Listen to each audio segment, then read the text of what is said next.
warahmatullahi wabarakatuh. Dan Waalaikumsalam warahmatullahi Prof. Ati sebagai tuan rumah yang baik sudah membuat saya lupa bahwa saya ini tamu gitu ya. Jadi tadi udah guyon-guyon kan gitu ya. Dan dan dan ciri orang soleh itu memuliakan tamu gitu ya. Jadi muliakanlah saya biar berarti menjadi tambah soleh. Baik, eh, karena ini kuliah perjumpaan kita, kita harus awali dulu dengan seni budaya ya. Seputarkan ini mudah-mudahan main.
Baik, kenapa saya izin share screen ya. Kenapa saya buka dengan kembang gadung? Sudah muncul share screen-nya? Udah, Prof. Sudah, Ya, Prof. kenapa saya buka dengan kembang gadung? Karena itulah salah satu filosofi politik, khususnya filosofi politik Sunda. Dan Unisba yang menggabungkan nama Universitas Islam dan Bandung tentu saja akan menyerap nilai-nilai lokal yang selaras dengan akidah. Nah, kembang gadung itu diputar kapan?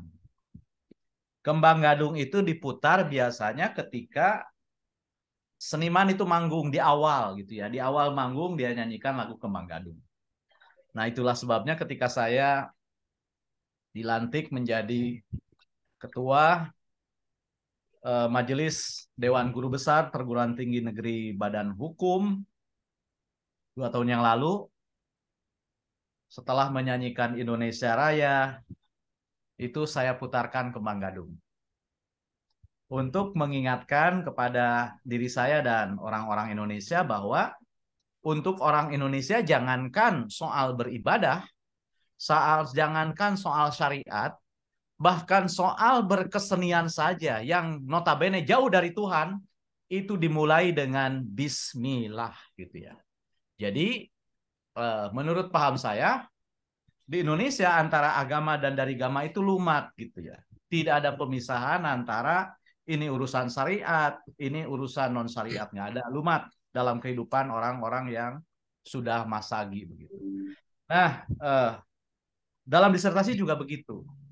Oleh karena itu saya diminta Prof. Ati untuk membawakan perspektif yang sederhana tentang disertasi bagaimana membumikan filsafat dan paradigma komunikasi itu ke dalam disertasi. Nah, dalam pandangan saya beri judul mata kuliah ini, pertemuan kita ini adalah disertasi dalam disertasi itu kisah jawara ya, jawara dalam kisah ilmiah. Tetapi saya percaya bahasan tentang disertasikan ini sudah sangat sering dilakukan, bahkan ibu bapak sudah membimbing tesis, apalagi skripsi. Jadi ini bukan sesuatu yang baru, meskipun saya akan mencoba mendekati persoalan ini dari sesuatu yang sangat sederhana yang mudah dipahami. Disertasi itu tidak bisa dipisahkan dari proses belajarnya para mahasiswa tingkat doktoral, di mana harus membuat satu karya ilmiah yang nanti pada ujungnya harus menghasilkan sebuah kajian. Ya. Kira-kira seperti itu. Jadi inti disertasi apa? Kajian ilmiah yang ujungnya juga menghasilkan kajian baru. Kajian ilmiah yang melahirkan kajian baru. Iya. Ya. Jadi persis seperti perkawinan begitu ya. Pertemuan yang melahirkan perjumpaan baru. Oke, silakan Pak Asep. Ya. Nah, Pak Asep apa? Disertasi itu bagian dari proses untuk membuktikan bahwa kemampuan mahasiswa, terutama S3 gitu ya, yang penelitian itu berhubungan dengan penemuan-penemuan baru. Ya. Oke. Ya. Penemuan-penemuan baru. Oke, kita sederhanakan disertasi. Dari sekian ya. Dari sekian mana disertasi? Dari sekian mana? Mana yang paling pendek ya? Definisi paling pendek dari disertasi sekaligus menjadi ruh dari disertasi adalah a substantial original contributions. Jadi sebuah kontribusi original yang substantif. Apa itu kontribusi original? Apa itu kontribusi yang substantif? Itu yang penting. Jadi tanpa dua aspek ini, tanpa memberikan kontribusi yang original, yang substantif, maka berapapun halaman disertasi itu tidak sah, gitu ya.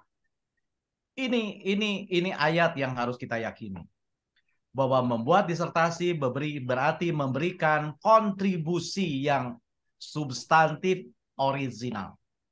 Substantif artinya ini berkenaan dengan isi.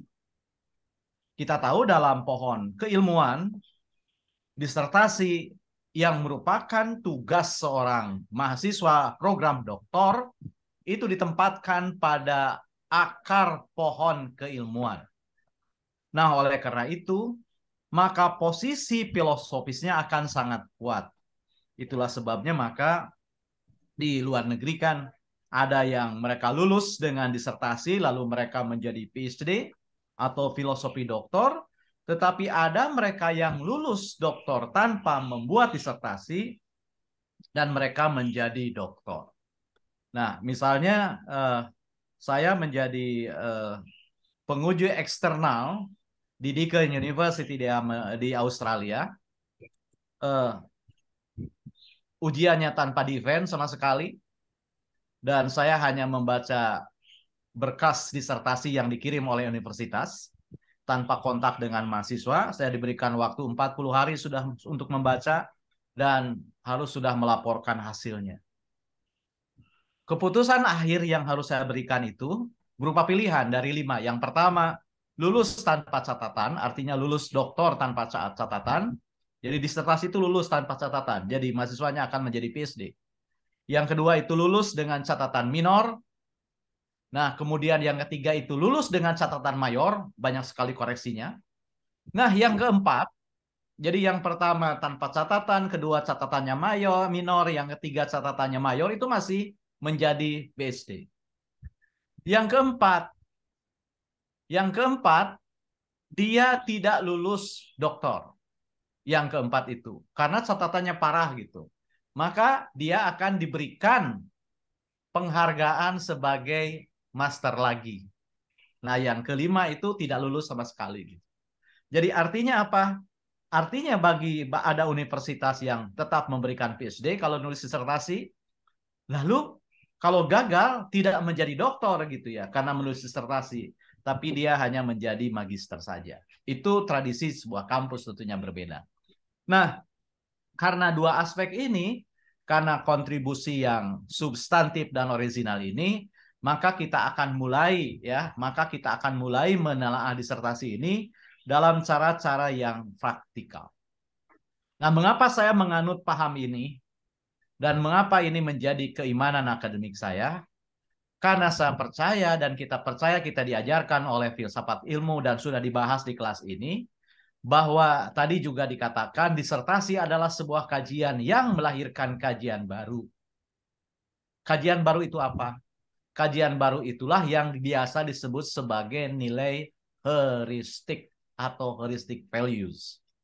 Heuristic values sebenarnya atau kata-kata heuristik itu kata-kata yang diungkapkan oleh para penambang emas di California ketika mereka menemukan sebutir emas di antara bongkahan batu, tanah, pasir yang beribu-ribu ton. Ini menegaskan bahwa secara filosofis nilai heuristik disertasi mungkin hanya satu paragraf dari sekian ratus paragraf yang Anda tulis.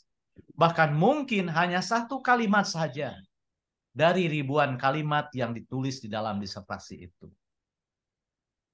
Terlepas dari berapa kalimat, terlepas dari berapa paragraf yang kita sumbangkan bagi kembangan ilmu pengetahuan, itulah yang menjadi tugas disertasi kita. Tugas kita yang mengenakan kontrak sebagai akademisi.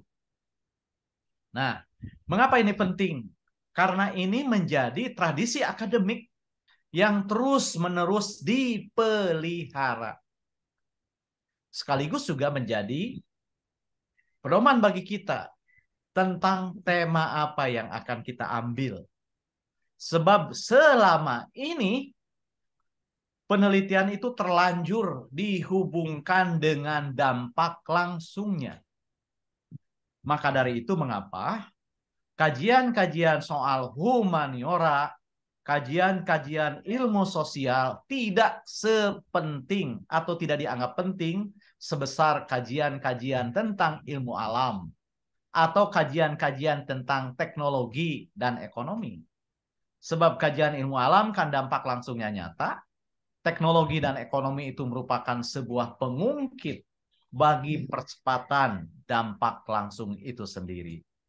Nah, dalam hal ini misalnya kita penting mengingat renungan yang diberikan oleh penemu radiasi nuklir, Marie Curie. Jadi ketika Curie dinobatkan sebagai pemenang hadiah Nobel, dia memberikan sebuah pidato yang sangat penting. Dan menurut saya ini legacy yang berlaku bagi kita gitu ya, yang berkhidmat dalam pengembangan ilmu.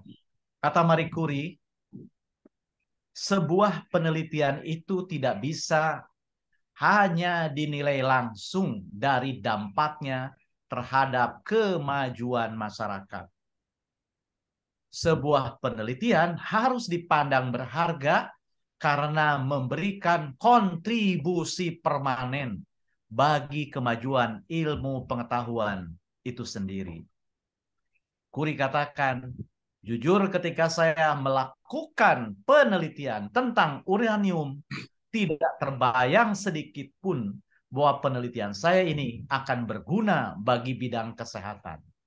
Satu-satunya alasan saya menyelesaikan penelitian ini adalah didorong oleh keinginan untuk memberikan sumbangan permanen bagi ilmu pengetahuan. Apa yang dimaksud dengan sumbangan permanen? Nah, sumbangan permanen bagi ilmu pengetahuan tidak lain adalah nilai heuristik itu. Oleh karena itu maka, jujur ya, di hati kecil saya, ketika saya memulai kuliah ini dengan bismillah, memulai kuliah ini dengan Kemang Gadung. Sebenarnya itu MP4, tapi karena saya lagi di luar dan sinyalnya kurang bagus, jadi putaran audionya kurang bagus. Saya punya harapan bahwa apa yang saya sampaikan siang ini akan memberikan kontribusi bagi Anda. Tidak usah banyak-banyak lah. Saya tidak berharap saya memberikan kontribusi satu halaman, tidak. Paling tidak satu paragraf. Kalau tidak satu paragraf, ya satu kalimat. Kalau tidak satu kalimat, minimal Anda mengingat saya ketika menulis disertasi itu minimal satu kata yang pernah saya ucapkan siang ini. Jadi nggak usah semuanya diingat, terlalu banyak ya. Oke, bagaimana kita memulai? Nah itu. Karena kita niatnya adalah memberikan kontribusi permanen. Karena niatnya memberikan kontribusi permanen yang substantif dan original. Nah, kata-kata original itu kan asli gitu ya, genuine gitu. Sesuatu yang baru atau novelty gitu. Tapi ketika kita bicara original, kan tidak mungkin. Yang original itu sesuatu yang belum pernah diketahui dunia, itu nggak mungkin. Nggak mungkin ya. Nah, oleh karena itu bagaimana kita yang hidup di akhir zaman, di mana masalah-masalah yang muncul itu kan masalah yang sisa-sisa yang sudah diteliti orang lain, selain ada kemunculan masalah baru, tapi tetap original. Yang kedua, selain original juga bagaimana sumbangan kita itu bersifat substantif. Nah, oleh karena itu maka saya merefleksinya seperti ini. Mau tidak mau kita harus memulai dari membaca atau apa yang disebut dengan theoretical review. Nah, jadi kalau saya gambarkan, saya lebih baik pakai ilmu mobok tengah ya. Dalam ilmu mengarang kan ada istilah mobok tengah. Apa itu mobok tengah coba? Kalau nulis novel, cerpen itu kan ada istilah mobok tengah. Apa? Apa mobok tengah? Nah, sengaja saya lihat, coba lihat. Materi ini sangat jelimet tuh. Ini saya ingin menunjukkan kepada Anda dan kepada Prof. Ati bahwa saya serius mempersiapkan mata kuliah ini gitu. Perkara nanti saya ngomong seperti apa itu soal lain ya. Karena namanya juga kuliah S3 kan, S3 itu suka-suka saya gitu. Jadi kalau mahasiswanya suka-suka saya, dosennya harus lebih suka-suka. Saya ingin bercerita dengan mobok tengah, coba. Nah, bagaimana disertasi ditulis? Mobok tengah itu seperti film Titanic. Ada yang pernah nonton film Titanic nggak? Itu Nonton tapi teknik. tidak selesai. Ada dong, Pak. Pernah, Ah, pernah, Prof. Pernah, Oh, Prof. jangan bangga kalau bilang Titanic. Kalau Anda bangga nonton ada apa itu berarti Anda itu orang-orang yang segolongan dengan saya, orang-orang jadul gitu. Jadul. Kayak itu kan film jadul. Coba Titanic itu gayanya mabok tengah. Ya kan? Ya dimulai dengan ketemu Nini-Nini, lalu titik Nini-Nininya bercerita ke belakang, memorizing gitu ya ketika dia muda dulu.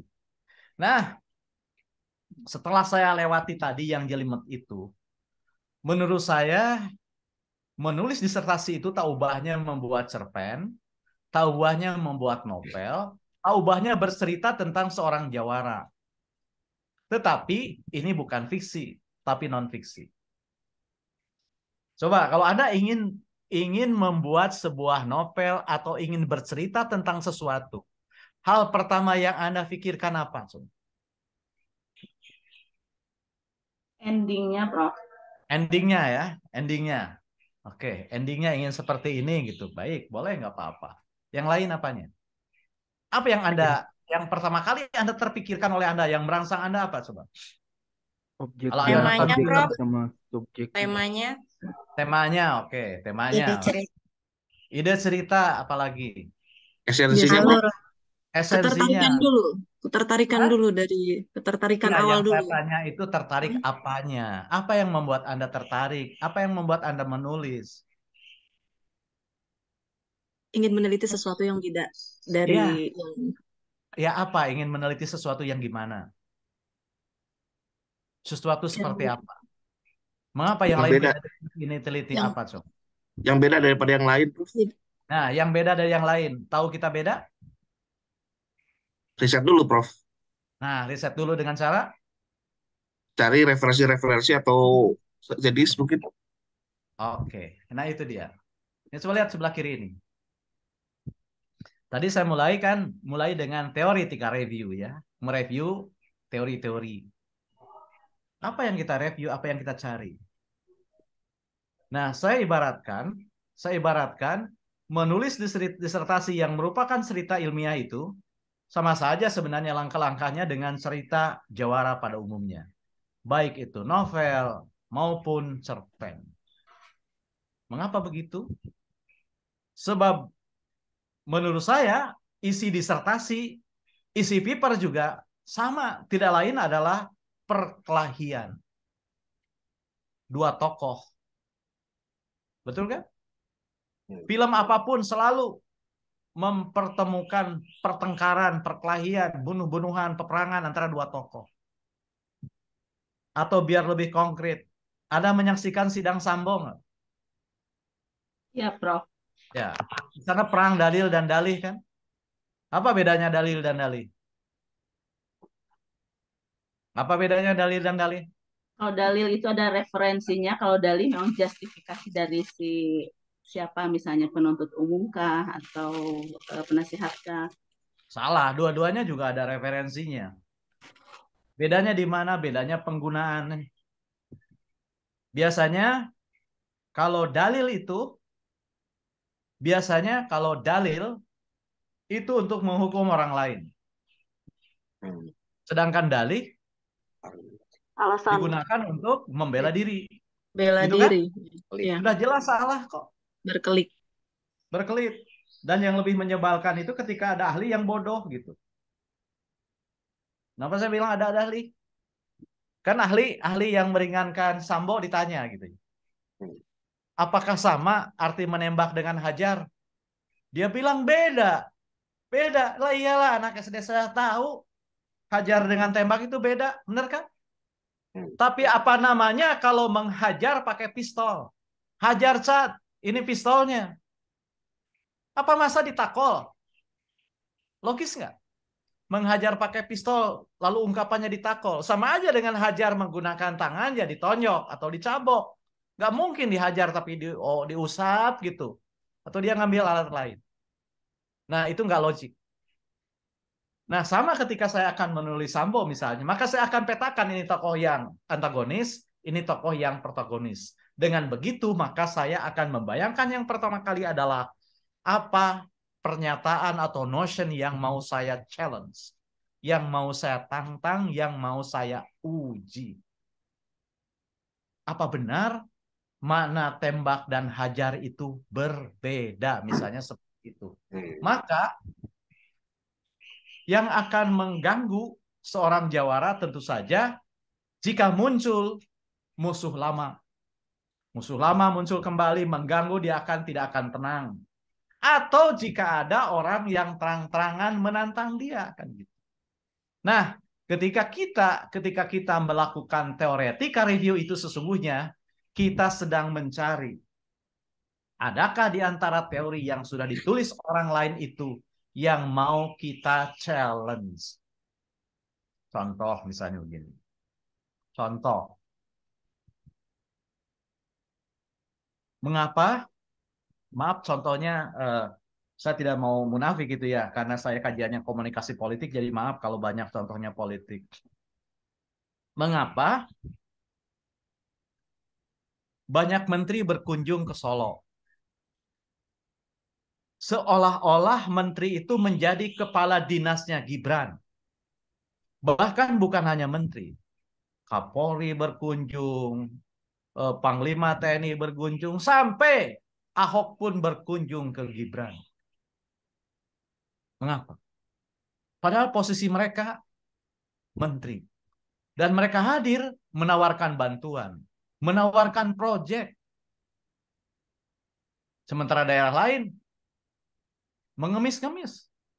Jangan jauh-jauh kota Bandung dan Provinsi Jawa Barat. Untuk mengatasi macet yang horor di Soekarno-Hatta, nggak bisa ngapa-ngapain. Karena jalan Soekarno-Hatta adalah jalan nasional yang hanya bisa dikerjakan oleh pemerintah pusat. Sudah jelas masalahnya, tapi nggak bisa. Karena Yana bukan Gibran. Yana punya dinas ya cuma 23 SKPD. Nggak ada satupun yang terselip di sana, menteri di sana. Nah, misalnya itu yang saya challenge. Karena saya ingin men-challenge itu, yang saya challenge apa? Yang saya challenge itu adalah teori tentang silsilah dan golongan darah. Maka saya challenge, apa benar untuk menjadi penguasa politik di tanah air harus berasal atau mereka yang berasal dari trah ningrat atau trah penguasa atau keluarga penguasa? Itu klasik sebenarnya. Tapi mengapa saya challenge sekarang? Karena sekarang nampak mengemuka dengan amat telanjang. Maka dari itu saya akan menulis disertasi yang berjudul Cepot Jadi Raja misalnya. Cepot Jadi Raja. Jadi kalau ada mahasiswa S3 yang mengajukan judul seperti itu, Cepot Jadi Raja, saya mau jadi promotornya. Kok promotor juga boleh, penguji juga boleh. Cepot Jadi Raja. Judul itu sangat sederhana, tapi mengandung gap yang luar biasa, sekaligus men-challenge traditional notion yang sangat nyata. Siapa sih yang tidak tahu cepot? Cepot itu kelas menak atau rakyat biasa? Rakyat biasa. Rakyat biasa. Rakyat biasa. Kalau raja, jabatan untuk rakyat biasa atau jabatan untuk menak? Untuk menak, Pak. Enak. Untuk menak. Menak, Prof. Enak, menak, kan? pimpinan. Iya. Ya, makanya kemunculan judul Cepot Jadi Raja dengan sendirinya sudah mendeskripsikan gap-nya. Sudah mendefinisikan sendiri masalahnya. Sudah mendefinisikan dan menjelaskan kembali tentang traditional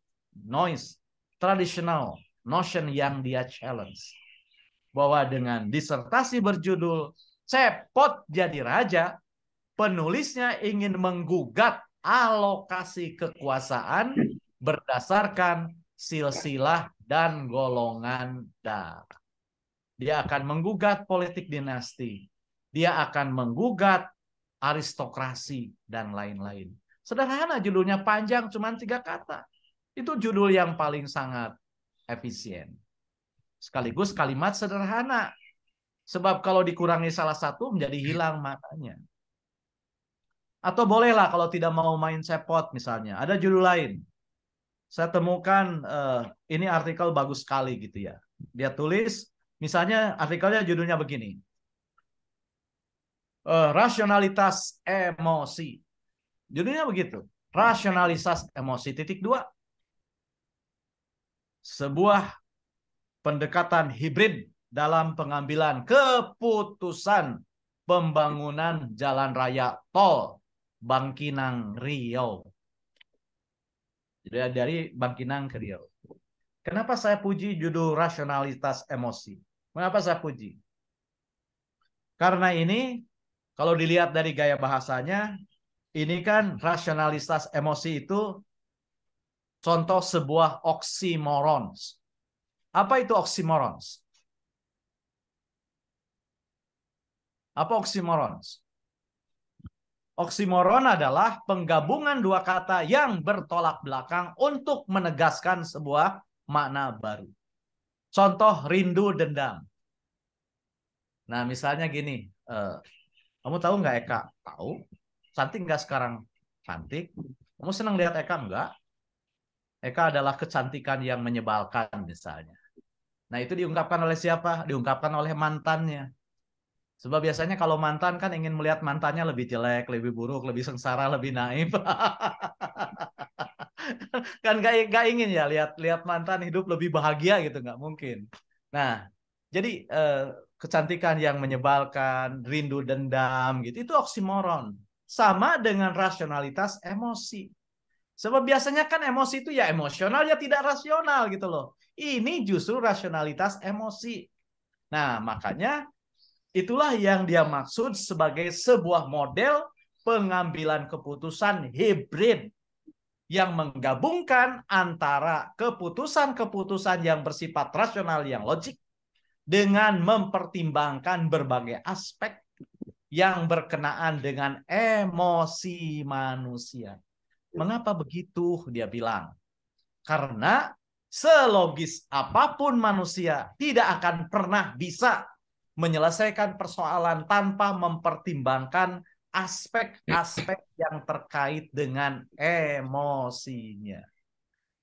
Kebetulan dia mahasiswa ini mengambil jurusan ilmu politik dan mengambil disertasi tentang komunikasi pemerintahan gitu sebagai cabang dari komunikasi politik. Nah, jadi itu yang dia ya lalu saya tanya, yang kamu challenge apa sebenarnya? Yang dia challenge adalah orang selalu menganggap pembangunan jalan tol itu selalu datang dari pusat dan merupakan sesuatu yang tidak bisa dibantah sehingga larinya itu hanya berhenti pada penggantian ganti rugi. Dan ganti rugi itu kan soal logika gitu ya. Berapa uang yang akan dia terima ketika tanahnya digunakan atau dibebaskan sekian meter. Padahal seringkali pembebasan lahan menyisakan persoalan. Uang sudah dibayarkan, perjanjian sudah ditandatangan, tapi hatinya masih nyungkelik gitu ya. Seperti ketika tol itu diresmikan, masih ada orang yang berbaris memegang spanduk menuntut sesuatu. Nah, jadi ini analoginya. Jadi sebelah kiri itu analogi tentang jika kita menulis cerpen, jika kita menulis novel, atau kita cerita tentang apa saja tentang jawara, maka yang akan kita pikirkan, yang akan mengganggu, memotivasi, menginspirasi kita itu yang pertama kemunculan kembali musuh lama atau misalnya penantang baru. Kemudian baru setelah sadar ada tantangan baru gitu ya. Orang itu akan mengevaluasi jurusnya. Apakah jurusnya masih mematikan? Atau jangan-jangan musuh yang kembali datang itu sudah memiliki jurus yang baru gitu ya. Kemudian bagaimana cara memenangkan pertempuran? Di mana berkelahinya? Lalu dengan cara apa siasatnya? Baru setelah itu ada pertarungan kan begitu? Dan terakhir endingnya apakah jawara lama itu mati? Lalu muncul jawara baru, atau jangan-jangan di antara kedua jawara itu rujuk seperti rujuknya Prabowo dan Joko Widodo. Iya kan? Pula-pula berkelahi dalam debat gitu ya. Aduh ya Allah ya Karim, saya ingat ya ketika debat kandidat antara Prabowo dan Jokowi itu debat yang pertama saya ditanya oleh host di CNN ya kalau tidak salah. Siapa yang memenangkan perdebatan malam ini? Saya bilang sengenahnya gitu ya, Ma'ruf Amin. Padahal saya ingat Ma'ruf Amin itu sepanjang forum itu hanya bicara 3 kali. Dan pendek-pendek. Sisanya hanya senyum-senyum. Rocky Gerung langsung teriak, yang bener aja Prof. Karim, katanya ngomongnya jangan diedit. Lah iyalah, saya bilang yang menang Ma'ruf Amin. Lalu dia tanya, mendahului host, kenapa Anda bilang begitu? Coba lihat, saya bilang. Semuanya menyalami Ma'ruf Amin.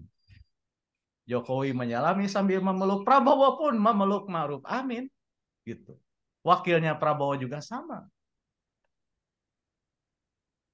Jadi ternyata yang memenangkan adalah mereka yang tidak mengatakan sesuatu gitu. Ketika menyadari bahwa dengan berkata-kata dia tidak menyampaikan sesuatu. Jadi benar kata Abdurrahman Wahid, dalam politik lebih panjang itu tidak bisa lebih baik. Jadi dalam politik lebih panjang belum tentu lebih baik karena semakin panjang lebih banyak yang harus dipertanggungjawabkan gitu ya. Nah itu analoginya sebelah kiri. Sekarang kita lihat sebelah kanannya. Tadi benar ya. Yang pertama apa? Jadi ketika kita akan nulis, maka yang akan kita temukan itu riset gap-nya seperti apa. Riset gap-nya, maka kita akan diajak untuk dan harus kita membaca atau meneliti, mereview ya teori-teori yang sudah ada.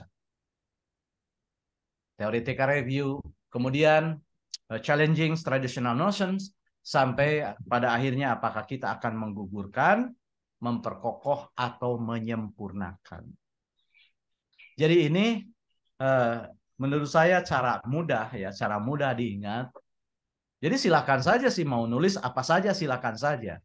Tetapi yang pasti menurut saya yang pasti harus dipikirkan itu adalah teori apa yang akan kita challenge. Teori apa yang kita tantang. Baru kesananya melahirkan tema, baru kesananya melahirkan judul. Sama seperti seorang jawara, dia akan tergugah ketika muncul jawara baru atau muncul jawara lama, bukan karena kemunculan orangnya, tapi yang dia hadapi adalah tantangan yang dibawa oleh orang itu, berupa jurus dan lain-lain. Sebab, nah sekarang analogi berikutnya, mengapa saya menganalogikan jawara, menulis cerita ilmiah, jawara, disertasi itu? Jika pertarungan dalam novel itu pertarungan kisah, nah dalam disertasi kan sesungguhnya yang bertarung itu teori gitu. Jadi sama seperti jurus yang digunakan oleh teori, maka penulis disertasi menggunakan teori untuk bertarung dengan penulis lain yang sudah ada untuk menunjukkan asumsi-asumsi yang dia pakai itu berguna atau bisa menggugurkan asumsi lama. Jadi yang menjadi jurusnya adalah teori. Sedangkan asumsi-asumsi yang dibangun, yang terangkum dalam metodologi ilmiah, itu adalah teknik-teknik dalam menjalankan jurus itu. Jadi sederhananya seperti itu. Nah, sekarang baru saya benar-benar mau mobok tengah ya. Baru kita kembali ke awal. Nah, makanya saya menggambarkan langkahnya seperti ini. Saya tidak akan memperlihatkan semua gitu ya, karena ini kebanyakan 22 apa 20 berapa. Nanti silakan aja kalau berguna saya serahkan filenya gitu ya. Seperti saya bilang, saya membuat file panjang ini sekedar untuk menunjukkan bahwa saya menyiapkan kuliah ini. Nah, tetapi saya akan bicara banyak di sini. Oke, coba kita lihat. Jadi mau tidak mau kita akan harus memulai dari kajian pustaka. Mengkaji apa? Mereview teori-teori. Yang kita temukan adalah state of the arts. Apa itu state of the arts? State of the arts itu bolehlah dibilang sebagai pucuk pohon teori. Jadi ini teori paling mutakhir. Teori yang menjadi pucuk. Lalu kita bandingkan dengan fenomena empirik atau indikasi yang menantang. Inilah yang kita sebut sebagai theoretical gap. Hati-hati ya. Hati-hati terjebak pada problem solving. Selama ini kita sering membimbing tesis, apalagi skripsi yang hanya problem solving, tapi tidak memiliki theoretical gap yang kuat. Misalnya begini. Misalnya contoh problem solving yang gampang itu misalnya hasil baru 3 hari yang lalu ya. 3 hari yang lalu di-launching oleh salah satu lembaga bahwa Kementerian Agama adalah kementerian yang paling tidak profesional. Sadis, saya baca di running text. Kementerian Agama adalah kementerian yang paling tidak profesional. Itu kan aneh gitu ya. Kenapa aneh? Karena di sanalah berhimpun orang-orang yang beragama, bahkan bukan hanya beragama, tapi orang-orang yang sangat mumpuni tentang agama. Sebab dia sudah selesai dengan dirinya, dan karena itu dia ditugasi untuk mengurusi agama orang lain. Atau contoh paling mutakhir adalah sampah bertebaran di halaman Masjid Al-Jabar, atau anak-anak berenang di kolam Al-Jabar. Intinya adalah orang-orang pergi ke Masjid Al-Jabar dengan merendahkan tingkat disiplin dan mengabaikan kebersihan. Dia lupa itu area masjid, tempat yang suci dan disucikan. Ini kan jelas-jelas gap. Tapi kalau penelitiannya sekedar untuk menjawab sekedar untuk menjawab mengapa itu terjadi, itu problem solving. Dan menurut saya nilai akademiknya kurang. Nilai akademiknya kurang. Kalau mau diangkat dalam bentuk disertasi. Mengapa? Nah, karena yang menjadi tujuan terbesar dari sebuah disertasi adalah memberikan kontribusi original substantif. Artinya apa? Kontribusi yang paling dihargai dalam disertasi adalah kontribusi yang ilmiah, yang apabila ia memberikan dampak langsung akan dihargai, tapi bukan tujuan utamanya. Ini yang membedakan penelitian disertasi dengan penelitian-penelitian yang dikategorikan sebagai penelitian kebijakan.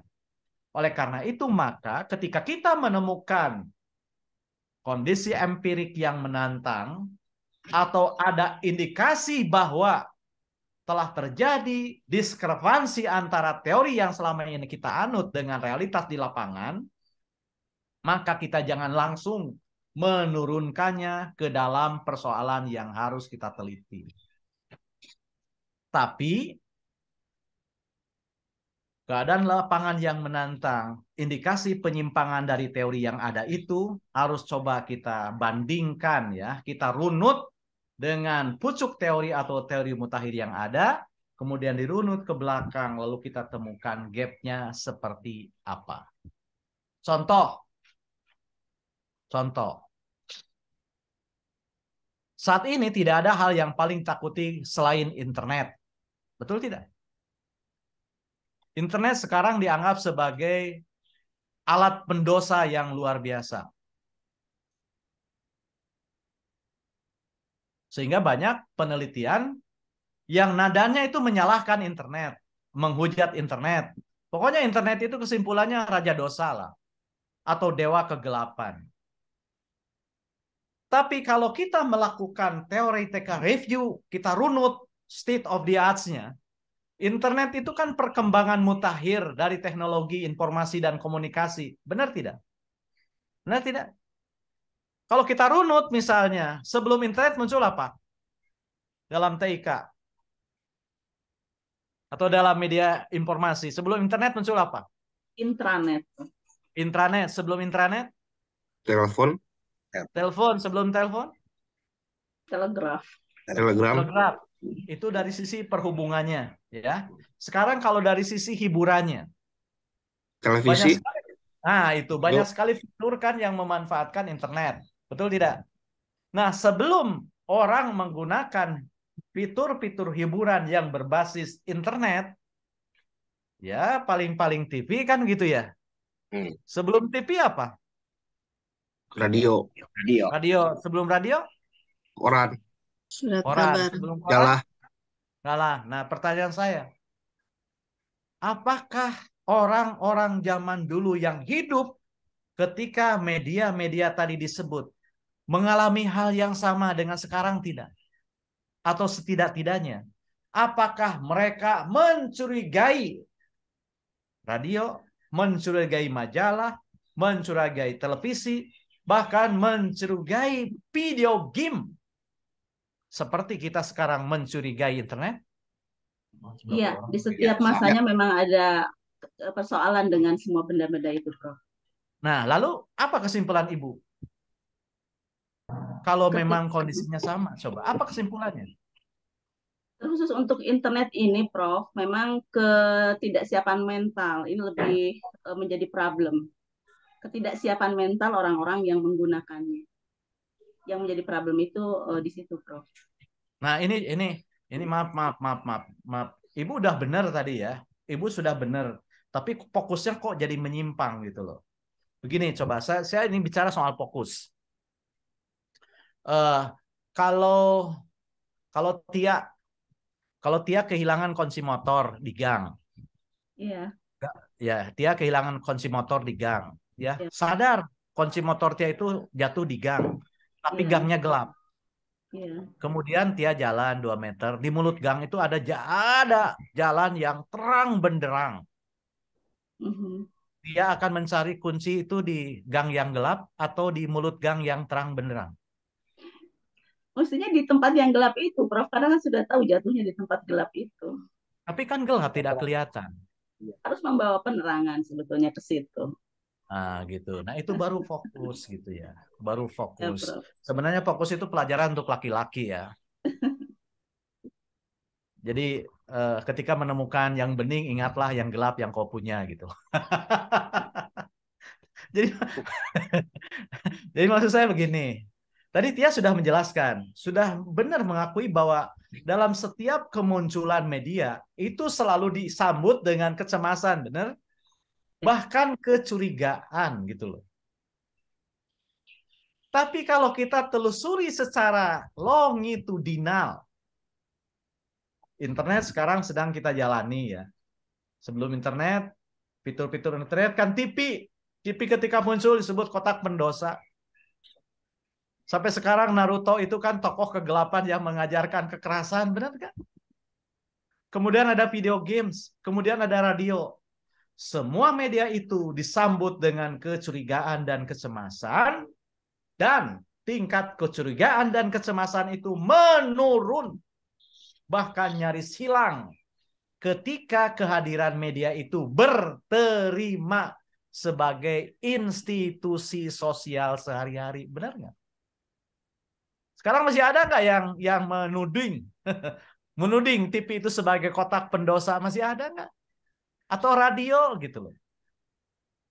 Saya berkali-kali ngomong sekarang KPID harus dikaji ulang gitu ya. Kalau tugasnya hanya mengawasi penyiaran, siapa yang nonton TV, siapa yang nonton radio? Makanya kan daripada eueuh gawe, we kampanye apa? Kampanye analog switch off. Aduh, Gusti no Agung. Itu jelas-jelas. Nah, Bu Ati kan pendiri KPID ya. Nah, pendiri menyindir. KPID. Nah, naonan gitu kan. Jadi naonan gitu. Jadi naon sih ngawasin penyiaran dong radio ge geus unulal aja dengekeun TV. Saya masih dengerin radio ya kalau pergi ke kantor. Yang saya dengerin juga radionya model Cosmo, Joget Mania gitu. Ya, kenapa? Ya saya ingin ketertawa aja. Kan yang diomongkannya wah nu balik. Lagu ini goyang, geboy mania dikirim-kirim dari Biro di Ciroyom kepada Ajeng yang sedang masak. Ajeng, senagera datang mana ini? Sibut-sibut singgol lanjutnya. Singgol dong, ayo gitu. Kok soblak. Ya serius sepanjang jalan ya daripada mikirin yang serius kan mending ngedengkeun gitu. Tapi nggak ada yang dipulungan. Nah, jadi itulah misalnya ketika kita menganggap internet ini penuh masalah, lalu kita turunkan ke dalam problem statement kita, maka kita akan terjebak pada kekeliruan yang sangat nyata. Seakan-akan internetlah yang berdosa gitu loh. Padahal setiap fitur gitu itu menimbulkan masalah yang sama. Gitu. Nah, jadi melakukan theoretical review ini menjadi mutlak. Sehingga kita bisa menemukan ini teori terbaru tentang media internet misalnya dibandingkan dengan teori yang paling jadul, gapnya seperti apa. Nah, baru kita akan menyadari bahwa benar setiap kemunculan media itu disambut dengan kecemasan. Ya, diwarnai dengan tudingan bahaya. Tetapi kita menyadari bahwa kecemasan yang ditimbulkan oleh internet, tudingan terhadap bahaya internet itu luar biasa kan gitu ya. Melebihi kecemasan kita terhadap media-media sebelumnya. Mengapa? Karena semua sumber daya, semua fitur kan bisa muncul di internet misalnya begitu. Nah, jadi hanya dengan melakukan theoretical review seperti itu kita akan menemukan theoretical gap. Nah, baru inilah yang melahirkan melangkah kita kepada riset topik kita. Nah, jadi sekali lagi lupakan yang lain. Sekarang pertimbangkanlah apa sebenarnya traditional notions yang akan kita challenge, yang akan kita tantang. Apa teori lama, apa pernyataan yang sudah berterima yang akan kita tantang. Nah, untuk menantangnya kita butuh bekal gitu. Oke, ini misalnya tipe riset dan kontribusinya. Ini tidak akan saya bahas. Ada penelitian kebijakan gitu ya, aplikatif, teoritis. Nah, ini pertanyaan besar kita, seperti apa riset yang berkontribusi bagi pengembangan ilmu pengetahuan? Seperti apa riset yang memberikan kontribusi permanen bagi ilmu pengetahuan? Ada dua tipe kontribusi teoritis. Yang pertama, dimensi yang dapat dilihat orisinalitasnya. Nah, misalnya bersifat revelatory, itu alias menghadirkan pengetahuan yang sebelumnya menjadi misteri, atau incremental, bertahap, ya, tambahan tilikan baru. Contoh begini. Di Indonesia seringkali dilakukan penelitian tentang kondisi sosial ekonomi. Betul kan? SES, ya, Social Economic Status. Betul nggak, Pak? Iya. Oke, kalau Bapak membimbing penelitian tentang Social Economic Status, Pak Asep, biasanya variabel yang digunakan apa? Sosial ekonomi status. Ya, status ekonomi sosial. Ya. Biasanya variabelnya apa? Yang lazim? Pendidikan? Ya. Pendidikan ya, Rob. Terus Ya. apa lagi? Kemudian dari ini jenis kelamin laki perempuan. Ya. Enggak, jarang. Jenis kelamin jarang dipakai. Status sosial ekonomi. Penghasilan. Penghasilan, ya. Pendidikan, apalagi satu lagi? Kerjaan. Pekerjaan atau pendapatan. Intinya pendapatan. Kenapa pekerjaan dan jenis kelamin tidak? Karena perbedaan yang menyangkut jenis kelamin itu perbedaan yang bersifat nominal. Perbedaan tentang pekerjaan juga nominal. Artinya berbeda tapi tidak menunjukkan peringkat. Laki dan perempuan menunjukkan peringkat nggak? Tidak. Tidak, sama dengan agama ya. Islam, Kristen, Hindu, Buddha. Sama dengan pekerjaan, dosen, mencuri, hukum, hakim, jaksa, sama saja, yang membedakan adalah penghasilannya atau pendapatannya yang ukurannya berupa gaji. Itu yang sudah berterima. Tapi menurut saya, penelitian tentang sosial economic status yang menggunakan pendidikan, pekerjaan, dan pendapatan sebagai variabel harus sudah di-challenge. Mengapa? Sebab untuk kondisi Indonesia itu tidak benar. Contoh misalnya, coba Ibu pergi ke kampung ya.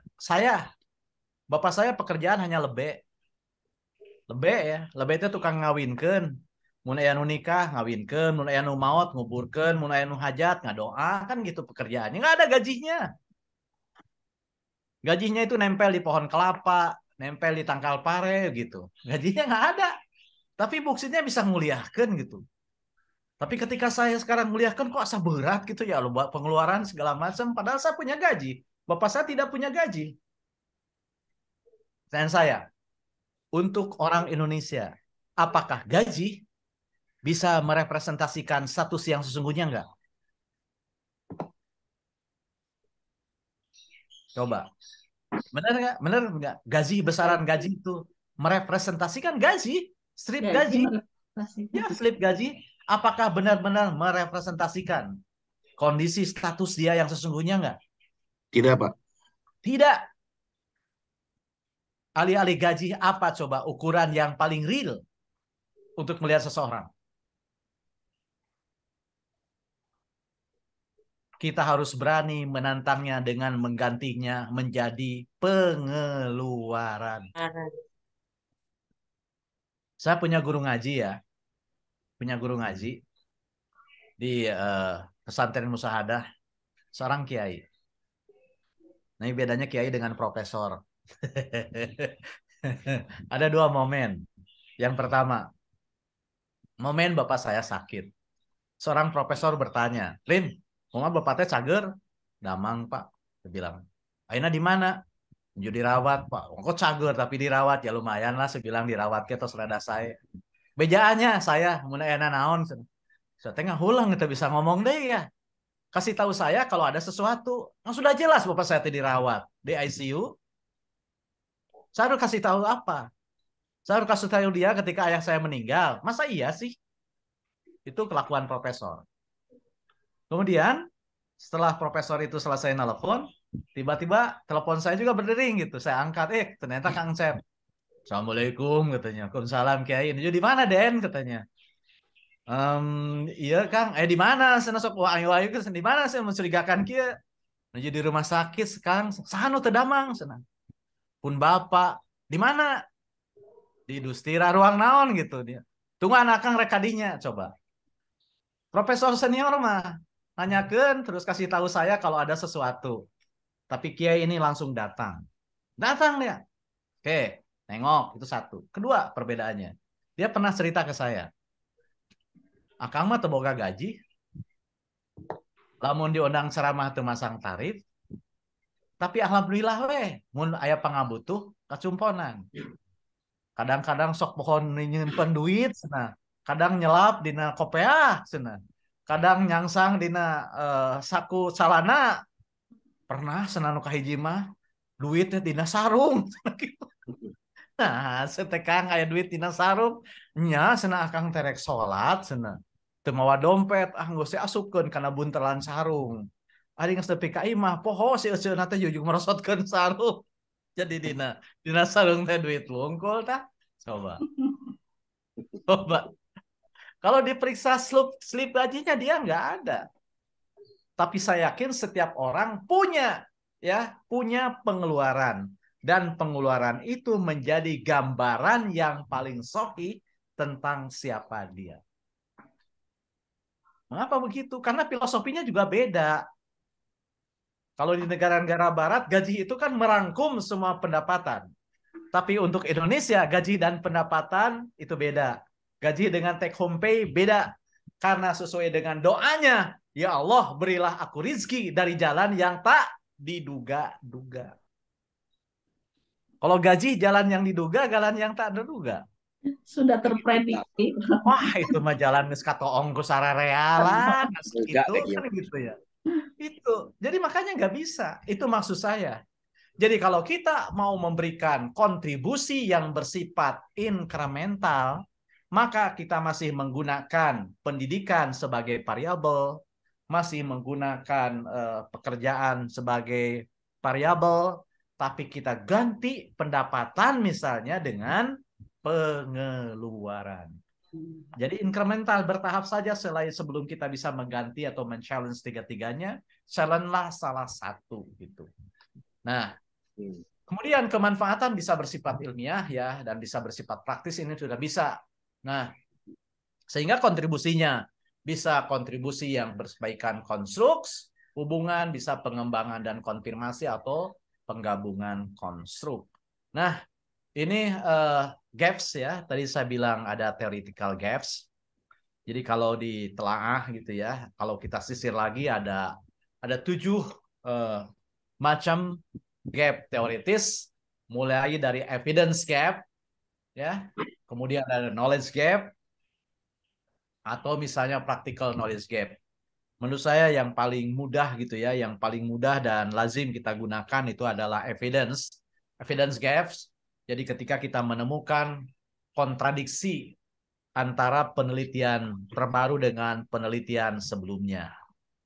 Evidence gap yang paling fenomenal itu adalah penelitiannya Johannes Kepler ya sampai sekarang kan. Dia menantang dia yang menganut geosentris, kemudian di-challenge oleh penelitian-penelitian yang menggunakan heliocentris. Cuman bedanya kan kalau dalam penelitian ilmu alam berlaku apa yang disebut dengan parsimonic law atau hukum parsimoni. Hukum parsimoni itu secara filosofis berarti sebuah penemuan dalam ilmu alam bisa mematikan teori sebelumnya. Nah, dalam ilmu sosial tidak seperti itu.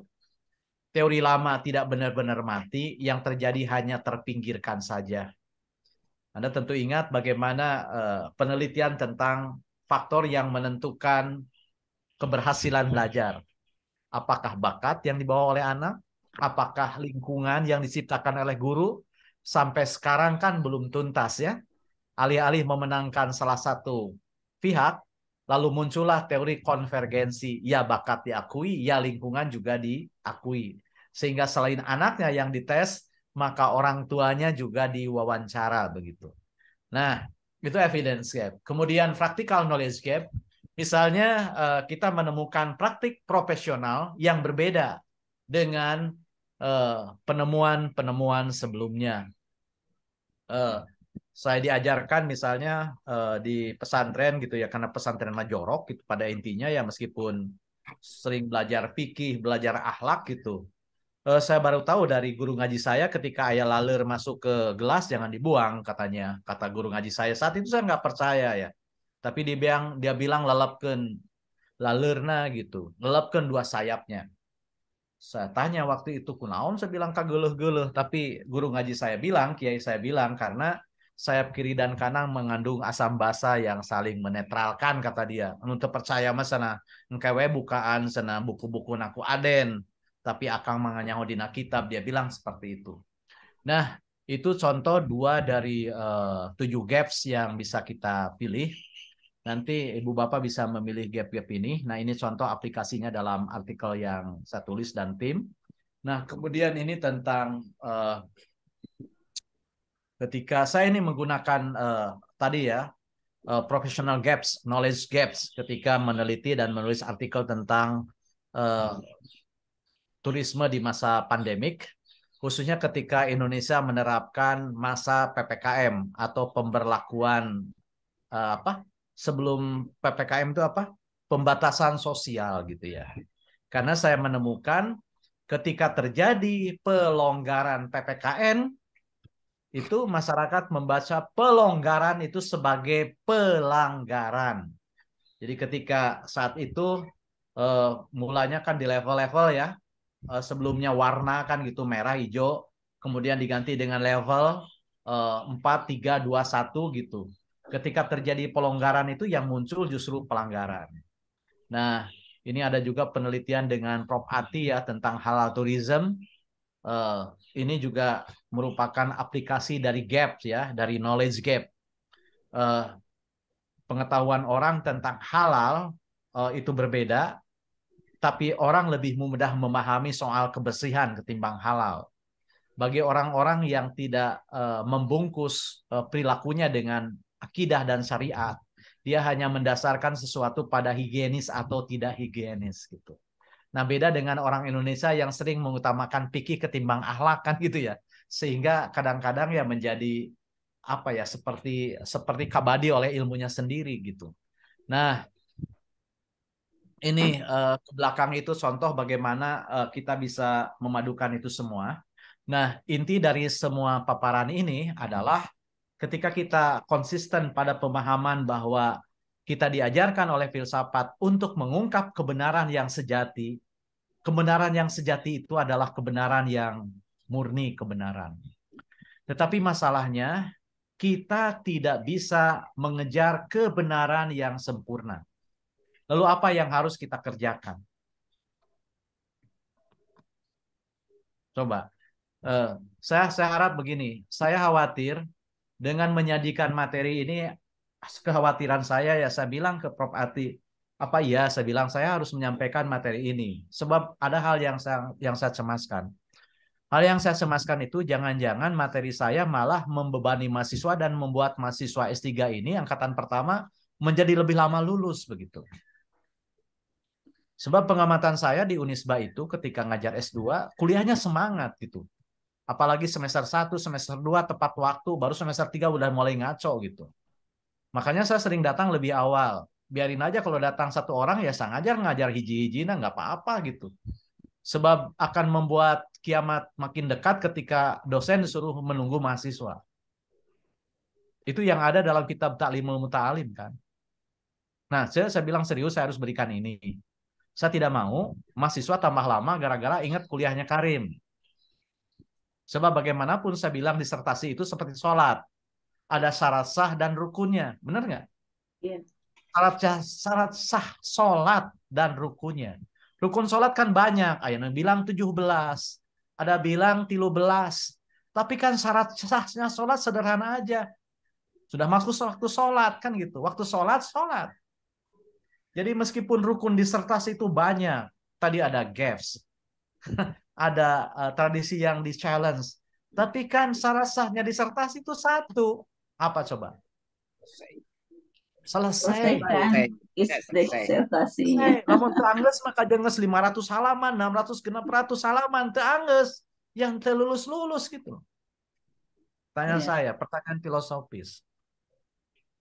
Ketika kita mungkin mewujudkan tujuan yang paling ideal, apa yang harus kita kejar dalam hidup ini? Silakan.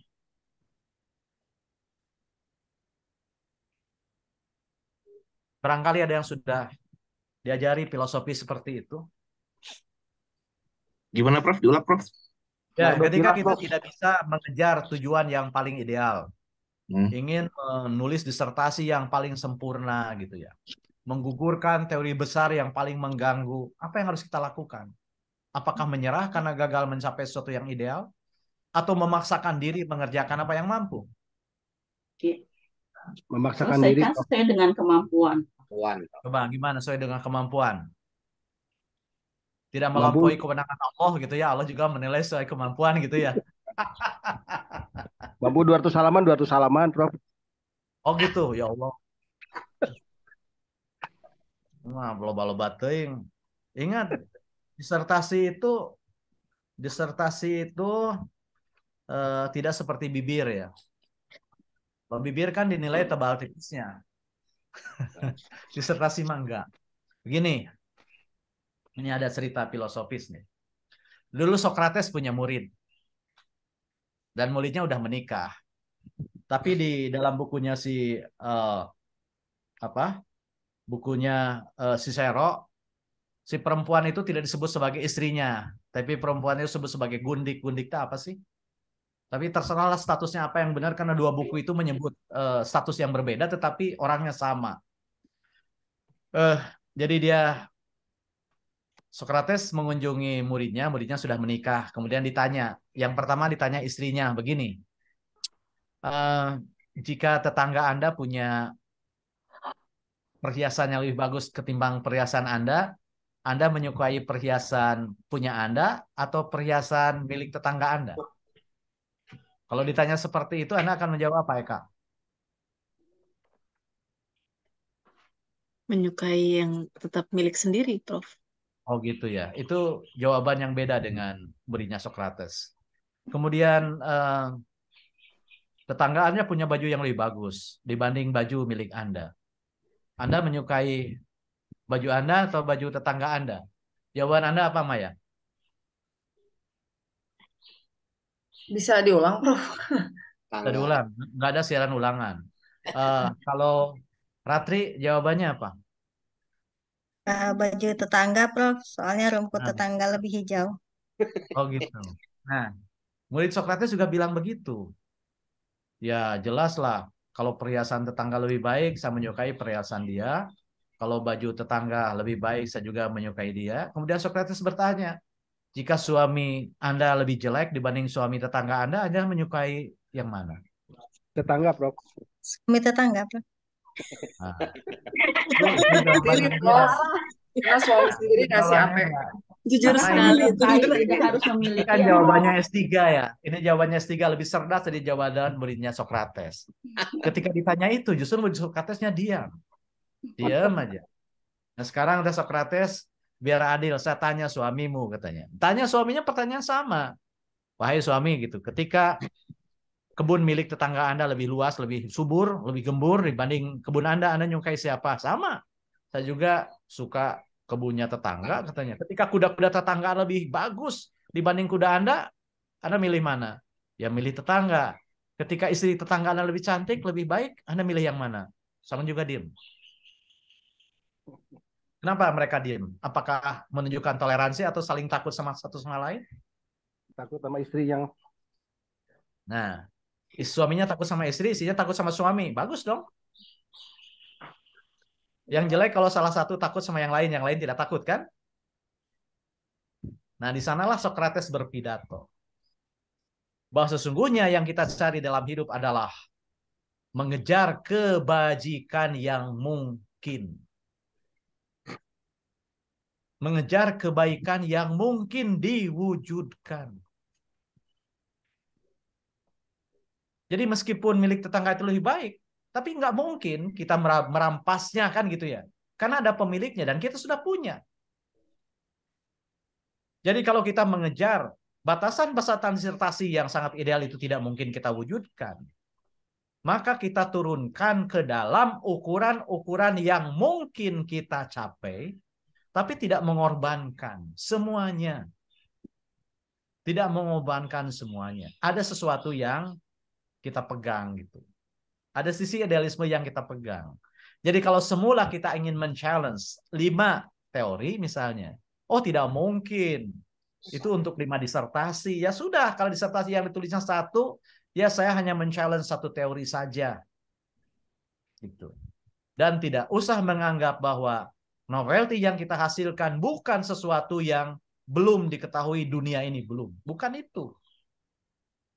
Sekedar mengganti penghasilan menjadi pendapatan, itu juga sudah berguna.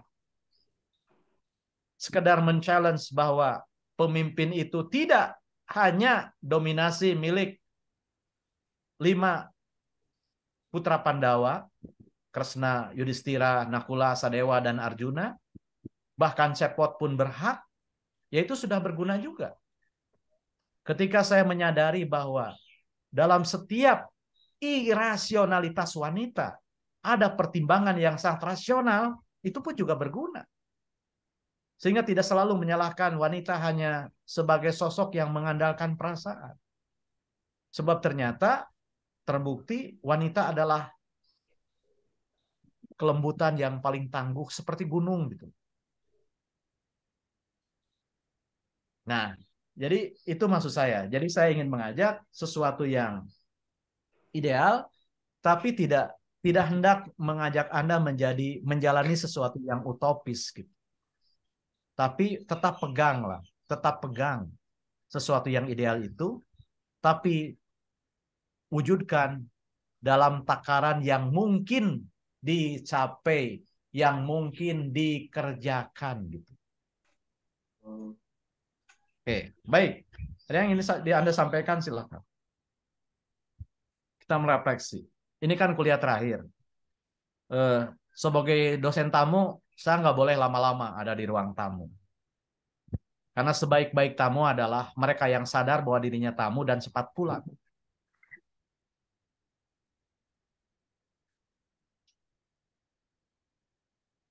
Baik, saya ingin dengar. Jadi, kira-kira Anda akan men-challenge teori apa? Dan apa ide disertasi Anda? Saya tentang ini, Prof. Pariwisata halal, Prof. Jadi akan Pariwisata halal. menggunakan kuantitatif, Prof. Oke, Tapi dengan pariwisata menggunakan halal. kuantitatif. Ya. Betul, Apa Prof. yang Anda challenge dari pariwisata halal?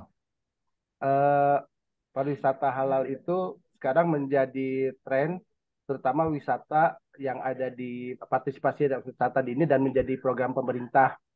Di samping itu akan fokusnya karena nilai keislamannya, maka saya akan mengambil halalnya, Prof. Terus kedua, saya menggunakan metode kuantitatif karena agar bisa masuk ke jurnal terindeks Scopus, Prof. Karena dibagi-bagi ininya, identifikasi menjadi judul penelitian sendiri, Prof. Oke, ya. Untuk oke. Baik, kalau Tia, saya akan papai sesuai dengan yang muncul di layar saya ya. Tia, silakan. Ya, Prof. Jadi gamang, Prof. Challenging banget tadi kuliahnya Prof. Karim. Jadi bikin gamang saya. Tadinya saya Biasanya punya yang gampang-gampang itu yang jadi anak biasanya. Hmm. Tadi Prof, kalau apa yang di-challenge kan paradigma saya misalnya nanti untuk di disertasi ini adalah konstruktif ya Prof ya, atau kritis. Jadi tidak akan men-challenge teori Prof gitu ya.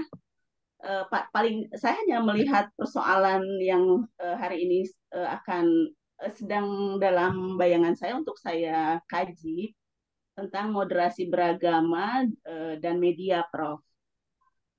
gitu. Jadi Ya. wacana moderasi beragama hari ini yang pro dan kontra, Prof, itu ingin saya kaji. eh, eh, Ya, tentu saja wacana moderasi beragama yang hari ini diusung oleh berbagai media, terutama di media penyiaran, gitu, Prof. Saya ingin melihat apa ya, kalau melihat endingnya itu ada eh, apa ya, Prof ya? Jadi bingung, Prof. Pro kontranya, satu sisi ini ada apa namanya, satu yang sedang kali ini saya amati adalah pelempar wacana moderasi beragama itu, katakanlah adalah pemerintah ya, Prof, punya pandangan tertentu, dan kemudian masyarakat ini menjadi terbelah juga tentang moderasi beragama ini. Ada yang penuh kecurigaan lah bahwa yang dimaksud moderasi beragama yang dilemparkan pemerintah itu adalah sesuatu yang membahayakan posisi keberagamaan, gitu, Prof. Nah, saya lebih kepada Ibu nanti sudah, Bu Tia sudah ya, punya Prof, peta argumen masyarakat tentang moderasi beragama belum? sedang mengumpulkan, Prof. Dengan Belum cara apa berani Ibu? belum Dengan berani cara apa mengungkapkan. Ibu mengumpulkannya? Ya, review, Prof, mengamati, kemudian mencatat, membaca-baca, mengamati, dan kemudian nanti saya akan mendokumentasikannya, Prof. Nanti Ya, kita mungkin Ibu akan bisa mereview dengan lebih komprehensif dengan melakukan bibliometrik ya. oke. Ya, coba Bibliometri. Ibu lakukan bibliometrik tentang moderasi beragama gitu. Seperti apa? Yes. Saya sedang membuat bibliometrik tentang apa namanya, politik identitas gitu ya. Oke, ya. Membuat bibliometrik udah sih, udah ada hasilnya, sedang ditulis agar kita Kira-kira tahu harus berapa banyak, Prof, saya menemukan ya keragaman? sebanyak entry yang Ibu dapat gitu ya. Hmm. Tapi nanti dipilih apakah itu sumber yang qualified atau tidak qualified berdasarkan kriteria yang Ibu punya. Dan tadi saya bilang kita bisa berangkat dari teori gitu ya, ketika kita menemukan gap antara teori lama dan baru. Ya. Tapi tadi juga bisa berangkat dari evidence gaps Ya. gitu ya, ketika Ibu temukan evidence bahwa paham tentang moderasi beragama itu berbeda-beda. Tetapi tadi saya menganjurkan agar ketika kita menemukan evidence gaps tidak langsung menurunkannya menjadi problem statement, tapi coba bandingkan dengan state of the arts gitu. Nah, teori terbaru tentang moderasi beragama itu seperti apa? Kemudian dirunut gitu. Jadi penelitian terbaru tentang moderasi beragama itu buka dulu. Ibu cari teori yang digunakannya apa, kemudian runut ke belakang teori-teori yang digunakan dalam penelitian-penelitian sebelumnya, sehingga kita bisa membandingkan inilah teori moderasi beragama yang terbaru dengan teori moderasi beragama yang paling jadul lah begitu. Gapnya seperti apa? Menurut teori itu siapa yang paling dianggap bertanggung jawab? Nah, sebab sekarang itu kan kalau bicara moderasi beragama itu kok mirip-mirip dengan apa ya, pendangkalan akidah. Ya, Sebab begini, misalnya saya pernah membimbing disertasi tentang moderasi beragama. Ngobrol seperti ini. Apa yang membuat Anda tertarik dengan tema ini? Dia dengan yakin mengatakan begini, sebab Prof katanya jihad itu sudah diajarkan sejak TPA. Dan mereka itu benar-benar dilatih untuk ekstremis. Aku bilang, mana yang ngomong lu benar, saya bilang gitu ya. Oh serius, katanya serius. Saya bilang, di mana Anda temukan itu? Oh di mana-mana katanya.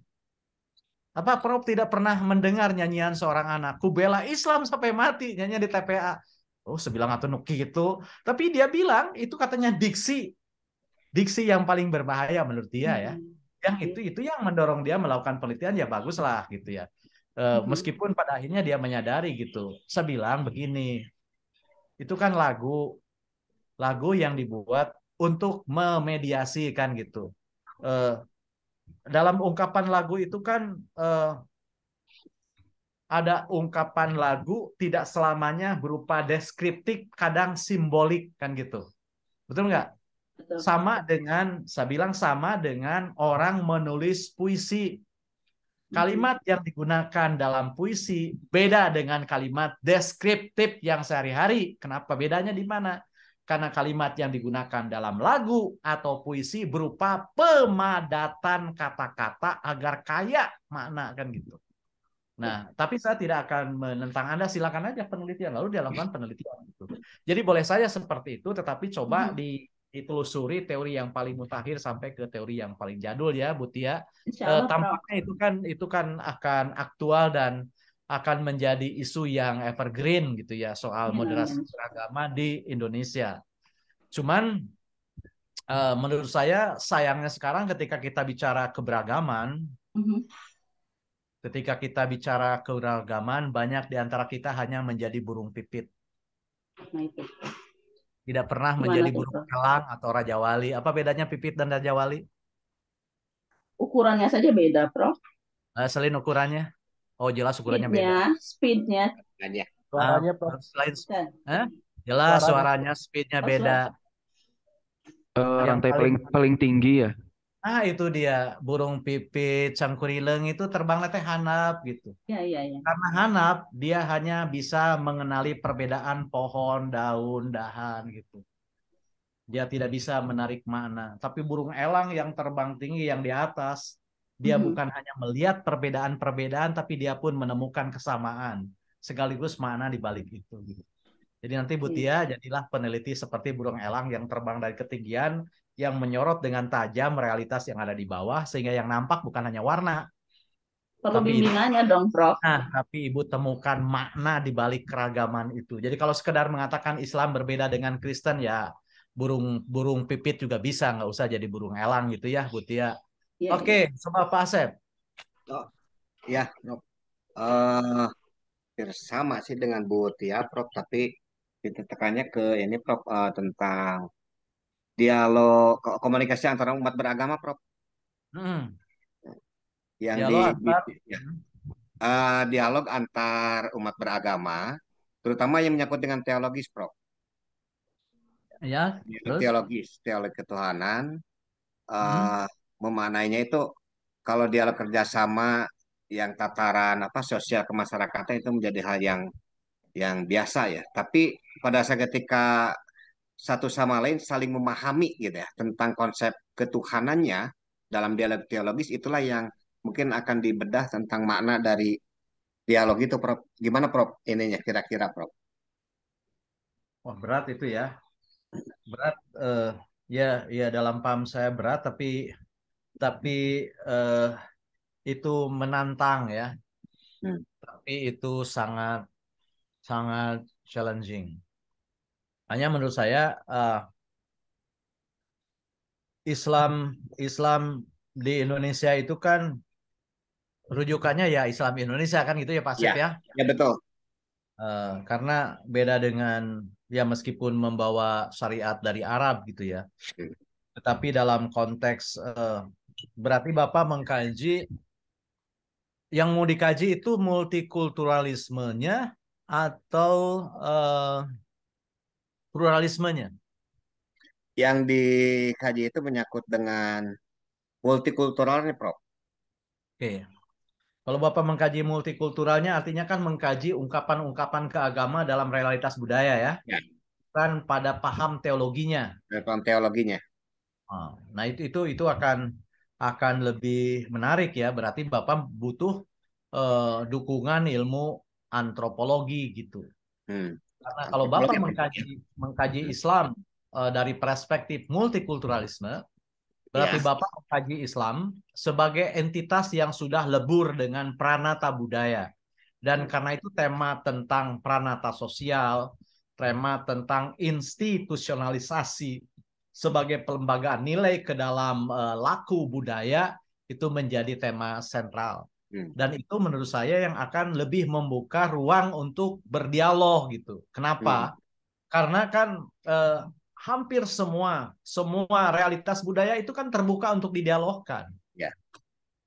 yang tidak terbuka untuk didialogkan itu sesuatu yang menyangkut syariatnya, benar nggak?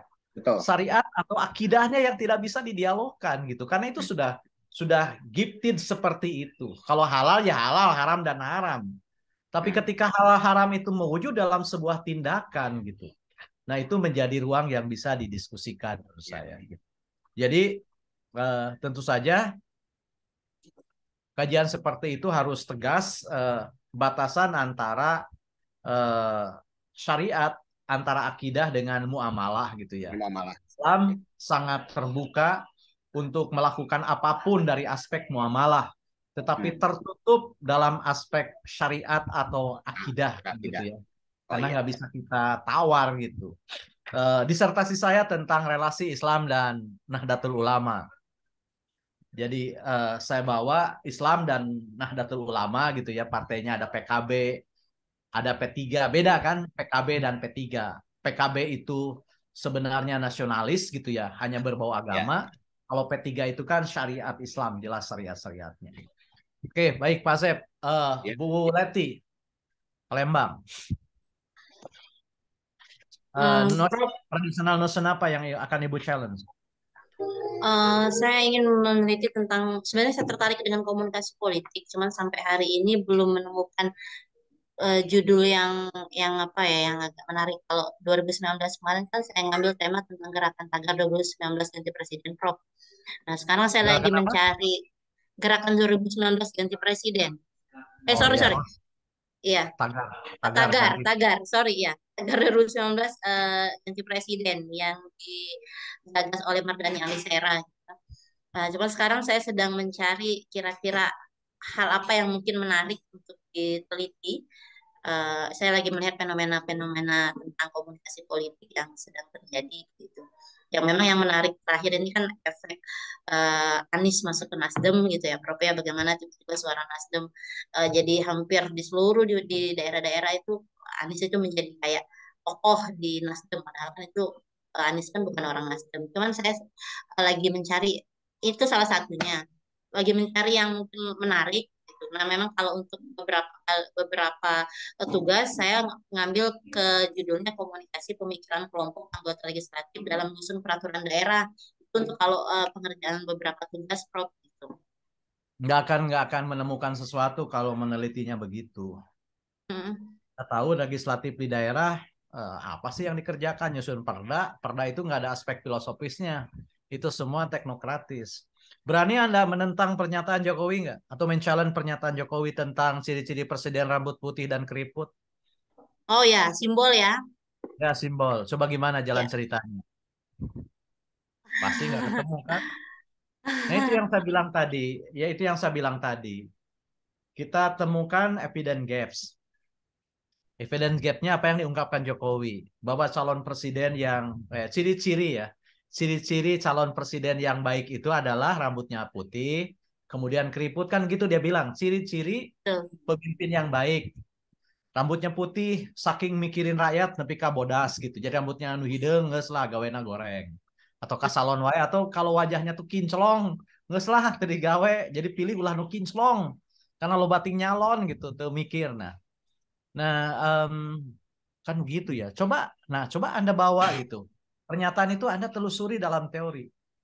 Anda akan temukan ternyata Jokowi itu masih terjebak oleh teori lama.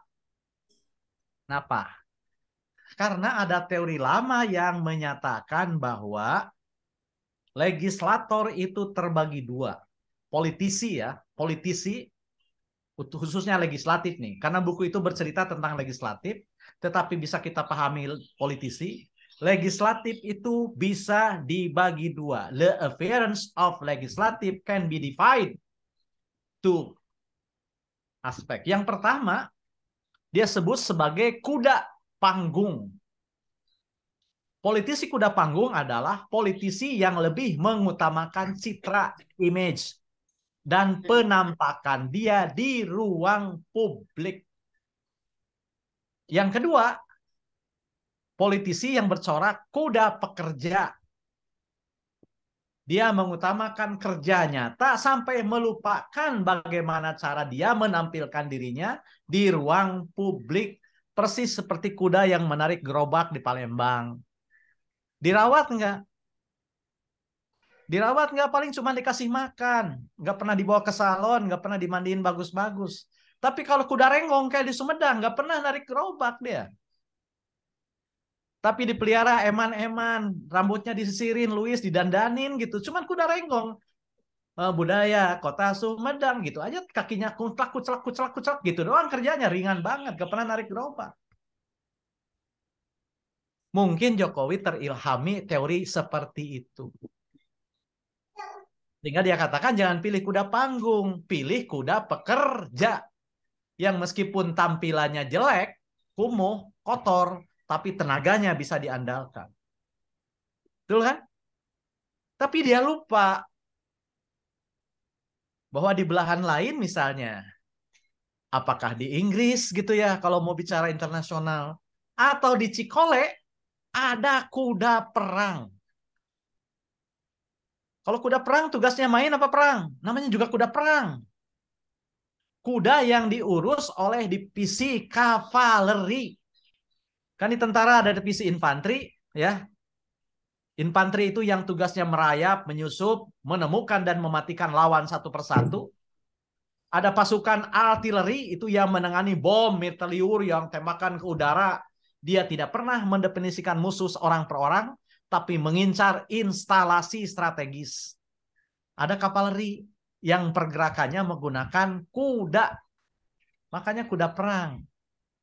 Kuda perang itu kuda yang tenaganya diandalkan, tapi tampilannya juga dijaga gitu loh. Jadi kuda peranglah yang dilukiskan Al-Quran, pilihlah pemimpin yang batostan fil ilmi wal jismi. Nah, berani men-challenge Jokowi enggak? Bahwa pemimpin yang baik itu tidak bisa dikenali dari ciri-ciri fisik seperti itu. Tapi justru harus menunjukkan kualitas psikis yang luar biasa seperti batostan fil ilmi wal jismi. Tapi kalau kita menggunakan teori fil ilmi wal jismi selesai. Kalau Quran mengatakan itu kan selesai ya. Tapi maksud saya jangan pernah menganggap bahwa politisi itu hanya terbelah menjadi kuda panggung dan kuda pekerja. Tapi ternyata ada kuda perang gitu loh maksud saya. Coba pahami apa yang saya maksudkan ya dengan dengan analogi seperti itu ya. Sebab kalau dikasih tahu nanti saya merampas kesempatan Anda untuk memikirkan itu lebih jauh ya. Daripada mikirin bagaimana peran DPRD dalam pembuatan perda, nggak akan dapat mana filosofis, nggak akan, sebab sudah terbayang lah. Ya bukan merendahkan ya, karena itu pekerjaan yang menurut saya terlalu teknokratis ya. Terlalu teknokratis. Baik, Yogi. Baik, hatur nuhun, Prof. Sami. Siap, Prof. Yep. Traditional medicine apa yang ingin Anda challenge? Saya berencana untuk mengkaji tentang penyintas atau para mantan gamer online, Prof. Oke. Ya, di sini saya ingin mengkaji lebih jauh lagi bagaimana mereka bisa benar-benar lepas dari kecanduan game online. Kita ketahui yang namanya kecanduan itu memang dari berbagai sudut pandang juga sulit untuk dikatakan apa ya. Oh, nggak bisa dikatakan teorinya begini loh cara bisa lepas itu. Ternyata ketika dikaji lebih jauh dari beberapa informasi yang saya dapatkan, mereka malah mengetawakan gitu. Ya, dan bahkan dari beberapa referensi yang saya temukan juga rata-rata ya mereka hanya mengupas dari sisi saran saja. Begini loh cara lepas. Contoh misalnya, untuk bisa lepas dari kecanduan game online, mereka harus bisa mengelola waktu dengan baik. Ketika mereka baca, si para mantan gamer itu pernah baca, mereka malah ketawa, ini mau ngomong kosong katanya. Mereka nggak pernah tahu gimana caranya, gimana rasanya kecanduan itu mereka nggak pernah tahu gitu. Sementara yang tahu adalah si para mantan gamer online itu. Makanya ini bisa menjadi suatu penelitian yang menarik, bahkan bisa menjadi satu apa ya, boleh dibilang saya pernah dapat masukan juga dari beberapa teman. Ini kalau kamu berhasil mengupas sampai jadi satu penelitian, ini bisa-bisa kamu diincar sama para publisher game online nih. Kenapa? Karena saya semacam kayak antitesis mereka, Pak. Ya, kayak contoh aja. Misalnya kita menemukan gimana caranya berhenti merokok. Ya, pasti yang akan kelabakan adalah para perusahaan rokoknya. Karena mereka akan kehilangan pangsa pasarnya gitu. Oke, Nah, ya itu kan dampak penelitiannya ya. betul. Kemudian apa substansi yang akan Anda bawa dan teori apa yang Anda challenge ya dari kecanduan ini? Anda pernah mengalami itu nggak? Pernah. Saya juga terang mantan gamer juga. Saya kurang lebih Bagaimana Anda bisa menghentikan kecanduan itu? Nah, makanya di sini saya akan kupas dari berbagai sudut pandang. Salah satunya dari sudut bagaimana saya mengkonstruksi identitas mereka, ya, para gamer online itu. Terus bagaimana perilaku mereka berdasarkan dimensi kultur mereka dari segi keagamaannya, segi sosialnya, dari segi ekonominya. Ada yang berhenti karena berdasarkan ekonominya, mereka punya penghasilan yang lebih bagus dari situ. Ada yang bisa berhenti dari segi keagamaannya, ya. Tentu saja karena mereka pernah ada beberapa gamer online yang berarti gara-gara setelah pulang dari umroh tiba-tiba jadi tobat gitu. Ada seperti itu gitu. Jadi kita bisa mengkaji dari mana mereka bisa berhenti gitu. Jadi nggak Oke. cuma tataran saran saja gitu. Ya, Karena ya. sampai detik ini saya belum menemukan satu penelitian, belum menemukan yang mengupas sampai ke arah situnya gitu. Oke, tapi saya punya novel ya. Saya pernah Ya, membaca novel yang bisa menghentikan orang dari kecanduan. ya. Novel itu berjudul Baruang Kanu Ngarora. Hmm. Tapi itu novel bahasa Sunda ya.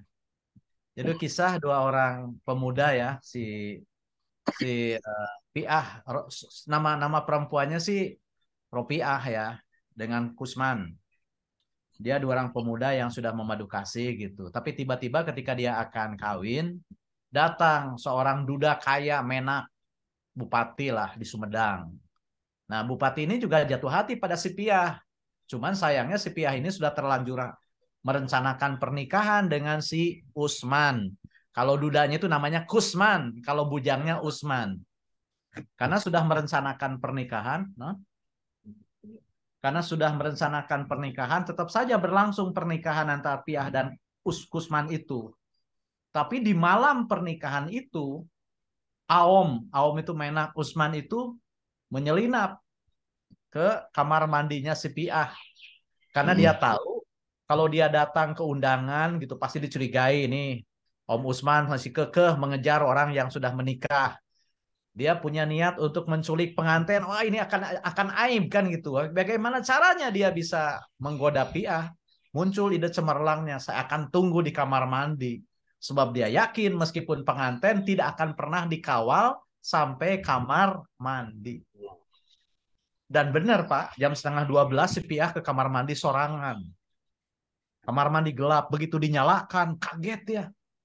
Ada Om Usman yang ingin menikahinya tapi sudah terlambat, ada di sana. Langsung dia bilang, kayaknya belum selesai. Langsung dia bilang bahwa inilah perjuangan, bahwa inilah tekad gitu, yang tidak bisa saya simpangkan kepada siapapun. Dan saat itu si Piah terpersuasi dengan kata-katanya gitu. Artinya apa? Artinya diceritakan di novel itu, orang hanya akan berhenti mencintai sesuatu yang menggandrungi dirinya ketika dia tiba pada satu kesadaran yang melupakan siapa dirinya. Jadi artinya penelitiannya apakah akan dibawa kepada tesisnya Freud gitu ya, antara ego ya atau lain, itu maksud saya gitu ya. Atau maksud saya karena novel itu memberikan inspirasi ketika orang itu masih dalam kondisi yang biasa-biasa saja, tidak ada hal yang menghentak dan membuat kesadarannya berubah, maka dia tidak akan mengubah kebiasaannya. Betul. Betul kan? Nah, Betul, Pak. orang yang umroh juga akan berubah pikirannya ketika di umroh itu menemukan sesuatu yang membuat dirinya tersadarkan. Apa sadarnya menjadi baik atau sadarnya menjadi gelo kan gitu. Betul. Nah, saya punya teman almarhum Mas Ari ya di TVRI, dia jurnalis senior, pernah ikut umroh dengan SBY. Bukan umroh, haji. Dan SBY itu haji atas undangan Raja Arab Saudi. ketika seseorang diundang oleh raja, dia mendapatkan hak istimewa gitu. Nah, ketika kita lagi tawaf kan hanya bisa di luar kan gitu. Tapi karena SBY itu dan rombongan tamu istimewa raja, dia tawaf di dalam, yang lain di pagar gitu, dikelilingi. Kata Mas Ari, Kang, sana saya bukan hanya bisa mencium Hajar Aswad, sama saya tuh digalentor itu Hajar Aswad. Tahu nggak digalentor? Keempat. Oh iya, dicium nggak berhenti-berhenti. Wah, harus dicium, dilamot. Wah, habislah kena gitu. Kata Mas Ari ya. Tapi setelah itu, saya jadi diam katanya. Loh, tadi yang saya cium, yang saya kenyot segala macam itu batu ya. Kenapa saya ngejar-ngejar batu katanya. Malah saya terdiam katanya di pinggir itu. Yang lain sudah pulang, saya masih diam gitu. Apa yang saya cari katanya. Saya sholat ditujukan pada titik yang ada batunya. Terus saya tekan rek sholat lohor itu jadi malas katanya. Nah itu maksud saya coba. Apakah dengan privilege yang dia nikmati, dengan kesempatan yang luar biasa untuk melakukan sesuatu yang tidak bisa dikerjakan orang lain itu dapat mendatangkan makna? Kan tidak juga gitu loh. Nah baru dia lama katanya sampai asar diam aja kan. Kok saya malah jadi murtad katanya setelah mencium Hajar Aswad. Sampai dia dicari oleh teman sekamarnya nggak pulang-pulang sampai malam dia diam aja gitu. Kata almarhum ini. Mudah-mudahan ini jadi amal baik almarhum ya saya menceritakan ini. Jadi baru dia tersadar katanya ketika temannya datang, itu sudah tengah malam dia nggak pulang gitu karena sedih gitu. Kok saja perasaan saya jadi begini? Kenapa saya katanya harus sholat? Padahal saya sholat menghadap ke kiblat, kiblat ada batu-batunya tadi sudah saya cium, saya kecup, segala macam. Nah itu. Jadi maksud saya modus penelitiannya tolong dipikirkan seperti apa karena ini kan masalah psikososial yang luar biasa ya kecanduan itu kan. Betul. Kayak sesuatu yang ya kecanduan itu kan seperti yang bilang seperti selingkuh ya, mudah memulai tapi sulit mengakhiri. Oke, Ganjar. Terima kasih, Prof. Ayo. Ya Prof. Sebenarnya sama sih kurang lebih sama Teh Leti. Saya juga masih agak bingung untuk penelitian. Cuman untuk tugas sendiri saya fokusnya ke komunikasi pembangunan perihal Bandung Smart City. Jadi lebih difokusinya melihat komunikasi persuasinya sih, Prof.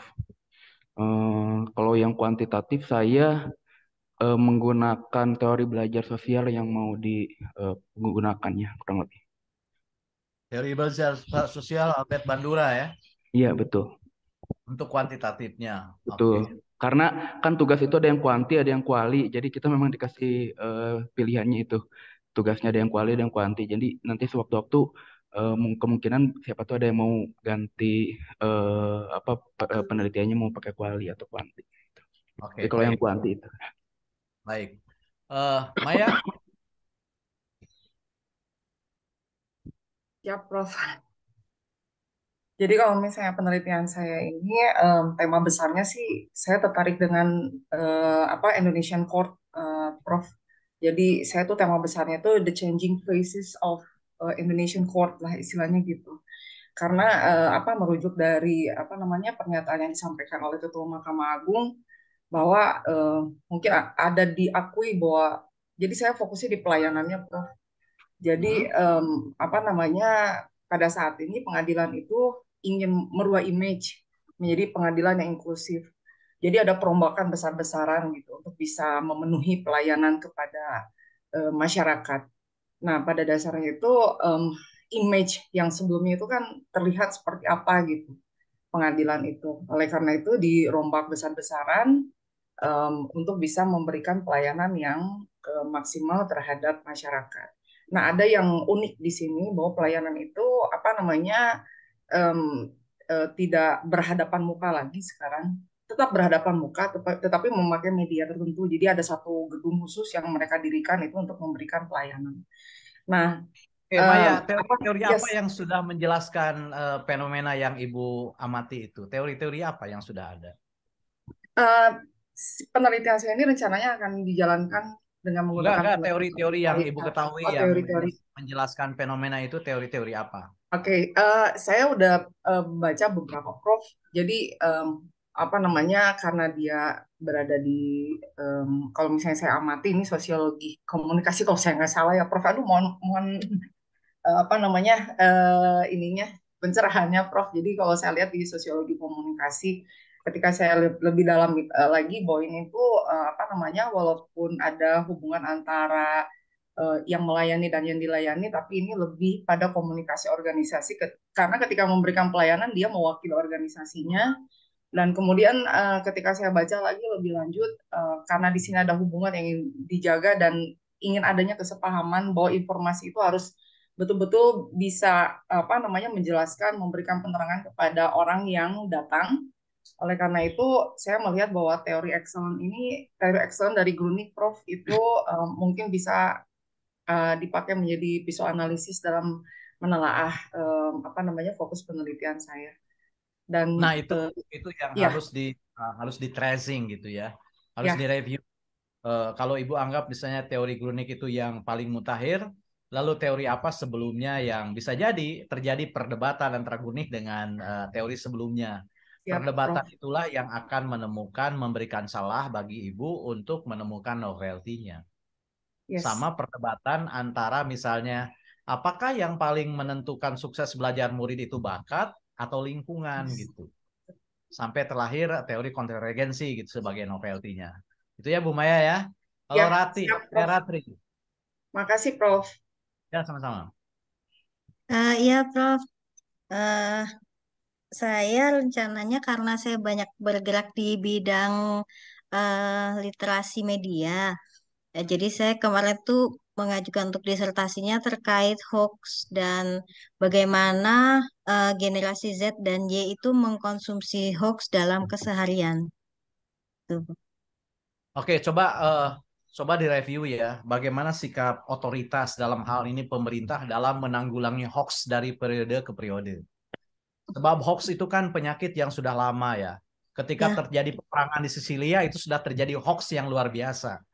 Pasukan yang kalah perang justru mengklaim kemenangan dan menuliskan piagam kemenangannya di atas di atas monumen dengan bahasanya sendiri, dengan caranya sendiri. Padahal dia kalah total, tapi dia tuliskan kekalahannya jadi kemenangan. Itu hoax yang luar biasa yang terjadi sejak perang di abad pertengahan gitu ya. Coba ditelusuri gitu ya, bagaimana respon otoritas untuk mengatasi itu gitu. Ya, biar ketemu novelty-nya apa. Sebab ternyata hoax bukan sesuatu yang baru gitu. Iya, dan makin ke sini, iya Prof. Hah? Tadi yang dibicarakan Prof itu ketika bilang televisi dulu disebutkan sebagai itu ya sesuatu yang negatif gitu, internet juga. Tapi makin bergeser ke sini, saya menemukan beberapa teori yang ternyata, beberapa penelitian yang ternyata bahwa hoax itu lama-lama sama generasi X dan generasi Y dan Z itu hoax dianggap sesuatu yang alah itu mah receh gitu, biasa aja udah biarin aja gitu.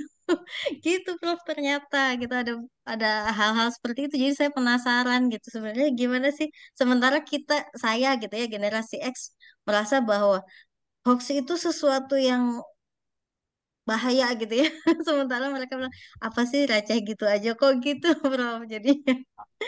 Jadi itu ketertarikannya di situ sebenarnya. Ya non, Rati, silakan ya Kak. Siap.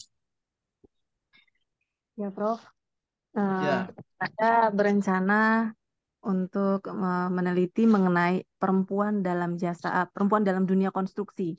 Jadi perempuan di Banten yang menjadi penggiat atau penggiat jasa konstruksi.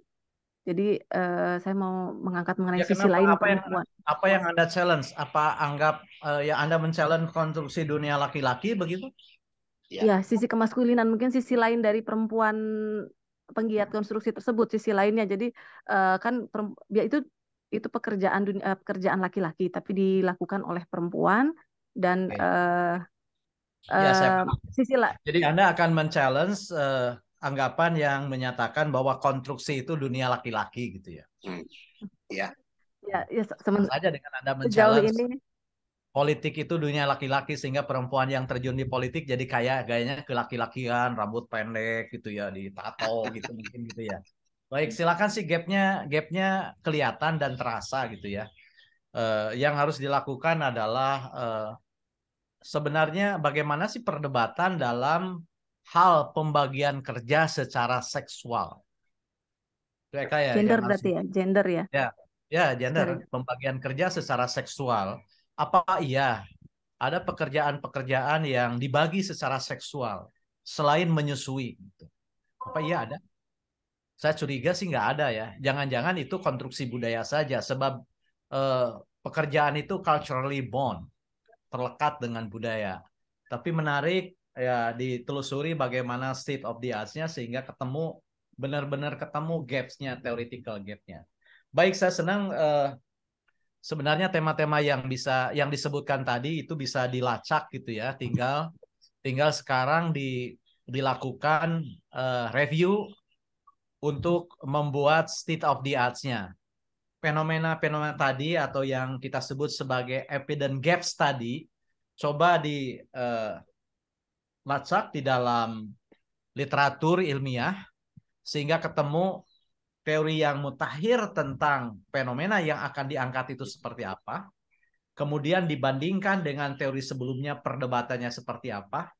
Nah, dari perdebatan inilah Ibu Bapak bisa memosisikan diri akan berada di mana dan membawa bekal seperti apa. Posisi dan perbekalan yang dibawa itulah yang akan menjadi novelty. Dan itu menjadi dasar klaim kita bahwa meskipun temanya sudah umum, tetapi kita bisa mengklaim kebaruan penelitian kita karena kita punya posisi yang jelas dengan menunjukkan perbedaan dengan penelitian ini di sini dengan teori yang mutakhir itu seperti apa. Jadi mudah-mudahan ini bisa menambah keyakinan dan memulai untuk meneguhkan posisi Ibu Bapak dalam bidang yang sudah dipilih. Terima kasih, ini akhir pertemuan kita. Saya kembalikan ke Prof. Ati, masih ada tidak atau jangan-jangan halo Prof. Ati. Oh ya, terima kasih Prof. Ati. Ini yang bisa saya lakukan, ini hal yang saya menyenangkan sebab tidak ada perjumpaan yang paling menggembirakan kecuali saya menemukan mata-mata yang antusias ketika saya harus mengakhiri pertemuan ini. Terima kasih atur nuhun Prof. Ati. Assalamualaikum warahmatullahi wabarakatuh. Salam, Prof. Iya. Salam. Sambil